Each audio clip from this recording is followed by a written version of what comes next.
হাঁটুর ব্যথা ও জয়েন্টের ব্যথার ঘরোয়া উপায়। আদা, কাঁচা হলুদ ও মেথি প্রতিটি 100 গ্রাম করে নিয়ে ভালোভাবে শুকিয়ে গুঁড়ো করে নিন। প্রতিদিন সকালে 1 গ্লাস গরম পানিতে 1 চামচ মিশিয়ে খেলে অনেক উপকার পাওয়া যায়। প্রাকৃতিক এই উপাদানগুলো শরীরের প্রদাহ কমাতে ও জয়েন্টে আরাম দিতে সহায়ক হতে পারে। তবে মনে রাখবেন, দীর্ঘদিনের বা তীব্র ব্যথা থাকলে অবশ্যই চিকিৎসকের পরামর্শ নেওয়া উচিত। প্রাকৃতিক উপায়ে সুস্থ থাকুন। আদা, কাঁচা হলুদ ও মেথির গুণে শরীরকে দিন বাড়তি যত্ন।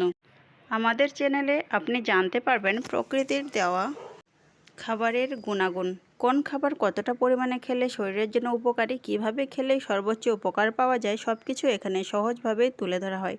শুধু তাই নয়, কোন খাবার কখন বা বেশি খেলে শরীরে ক্ষতি হতে পারে সেই গুরুত্বপূর্ণ তথ্য জানানো হয় সতর্কতার সঙ্গে।